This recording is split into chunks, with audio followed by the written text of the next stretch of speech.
For this demonstration, I'm going to show you how to install a rear-facing car seat without the base using the side impact braces and the vehicle seatbelt.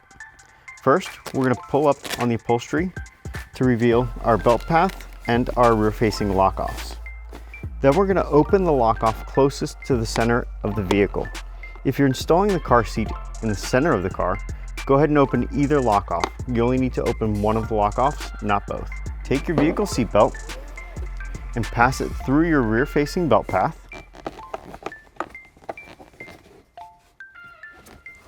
Through your open lock-off, and then buckle in the seatbelt.